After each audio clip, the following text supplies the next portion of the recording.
Essa é Bruna, policial militar, casada há quase 2 décadas com David, um colega de farda no mesmo batalhão. Só que, em certo momento, Bruna se envolve com outro homem, e não um qualquer. Um amigo de farda do próprio marido, parceiro dele em dezenas de ocorrências. O que ela não imaginava é que essa relação acabaria culminando em uma tragédia. Agora vamos entender essa história. O caso se passa em Garuva, uma cidade pequena no extremo norte de Santa Catarina, quase na divisa com o Paraná. É ali que fica a primeira companhia da Polícia Militar, uma unidade pequena, em que todos os policiais se conhecem, dividem a mesma escala e atendem as mesmas ocorrências. Boa parte deles nem morava na região. Vinha do Paraná, da região metropolitana de Curitiba, e enfrentava todos os dias um trecho de 100 quilômetros de estrada entre a casa e o quartel. Eram plantões longos e viagens longas, e talvez por isso os laços entre aquelas pessoas fossem tão estreitos. Dentro do batalhão, os colegas funcionavam quase como uma segunda família. Foi nesse ambiente que Bruna Nunes Marcondes, David, chegou. Ela entrou para a história da unidade como a primeira mulher a integrar a tropa operacional daquela companhia. Não ficava na parte administrativa, estava na rua, na viatura, atendendo ocorrência como qualquer outro soldado. Era casada com o soldado Anderson da Ames David, um policial que pouco depois pediu transferência para a mesma unidade, para trabalhar perto da esposa. Os dois vinham do Paraná, faziam juntos aquele trajeto de 100 quilômetros e dividiam a vida dentro e fora da farda. Estavam juntos havia quase 17 anos. Havia ainda um terceiro nome nessa história: o soldado Jefferson da Silva Marafian. Jefferson trabalhava naquele batalhão desde 2013, mais ou menos a mesma época em que Bruna assumiu o posto. Ele era próximo do casal e, mais do que próximo de Bruna, era amigo de David. Os dois homens patrulhavam juntos, entravam juntos em ocorrências de risco e prenderam muitos criminosos lado a lado. Eram considerados dois dos melhores policiais da unidade, responsáveis por boa parte das prisões realizadas pelo batalhão naquele período. Ninguém dentro da corporação imaginava que aquela convivência esconderia alguma coisa. Em algum momento, porém, a relação entre Bruna e Jefferson deixou de ser apenas de colegas de farda. Um envolvimento começou a se formar longe dos olhos de todos, dentro da mesma unidade, entre 3 pessoas que vestiam o mesmo uniforme. E, por volta da mesma época, o casamento de Bruna e David entrou em crise. Os dois brigaram e o relacionamento de quase 17 anos entrou em processo de separação.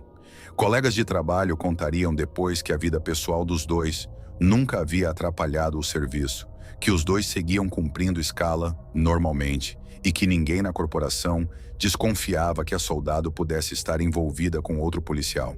A rotina seguia como se nada estivesse acontecendo. David, no entanto, começou a desconfiar. Algo no comportamento da mulher não fechava. E foi assim que se chegou à noite de 31 de maio de 2017. Naquela noite, David percebeu que Bruna havia saído e decidiu segui-la. Acompanhou o carro dela pela estrada, à distância, sem que ela notasse, até a cidade vizinha. O trajeto terminou num motel, o Motel Colonial, no distrito de Pirabeiraba, na zona norte de Joinville. Ali, dentro de um dos quartos, estava Bruna. E com ela estava Jefferson, o amigo de David, o parceiro de tantas ocorrências. O que aconteceu em seguida foi reconstruído a partir dos depoimentos colhidos pela própria polícia militar. Segundo consta nos autos, David chegou ao quarto e arrombou a porta. Do lado de dentro estavam a mulher e o colega. Foi ali que ele efetuou o disparo. Um único tiro na cabeça de Jefferson. O soldado morreu no local, dentro do quarto.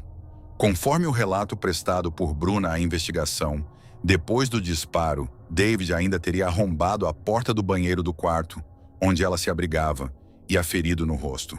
Policiais que atenderam a ocorrência confirmaram que ela também foi agredida, embora sem ferimentos graves.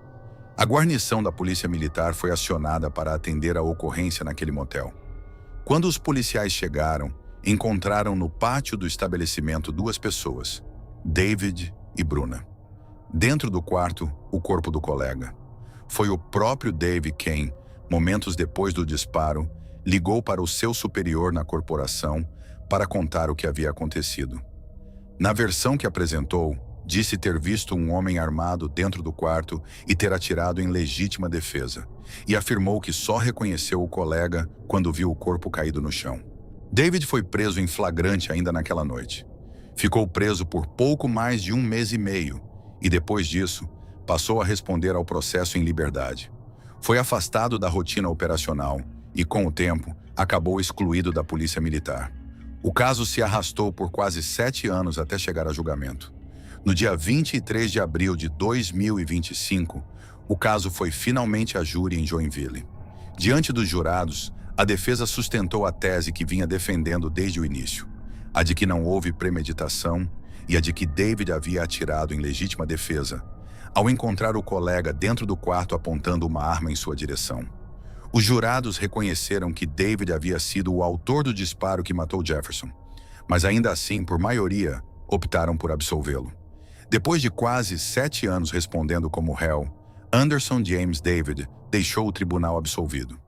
Exatamente, Zanotto. Caso registrado em Pirabeiraba, aqui em Joinville, no ano de 2017. As investigações apontam que o policial militar atirou e matou um companheiro de instituição, um outro policial militar.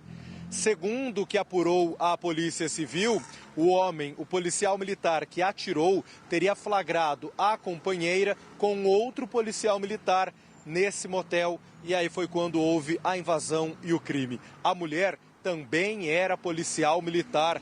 A vítima, Jefferson da Silva Marafian, estava então nesse local com a companheira do outro policial militar. Depois do crime, o policial que atirou permaneceu no local, assim como a mulher. A Polícia Militar foi a primeira corporação a chegar ao local, eles explicaram o que aconteceu e aí entendeu-se exatamente o que tinha acontecido por ali, envolvendo uma traição. A mulher envolvida no caso, como eu disse, também é uma policial militar, permaneceu no local. Ontem, o julgamento começou cedo e foi até às 2 horas da manhã. O policial militar acusado foi absolvido pelo júri popular.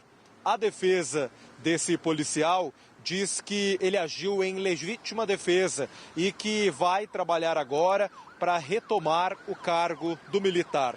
O Ministério Público de Santa Catarina, Zanotto, ainda pode recorrer dessa decisão, segundo o Tribunal de Justiça de Santa Catarina. Então, o policial militar foi absolvido durante júri popular. Volto contigo. Uma história que começou dentro de um mesmo batalhão, entre 3 pessoas que confiavam a própria vida umas às outras todos os dias, e terminou com um morto, um casamento destruído e uma farda manchada para sempre.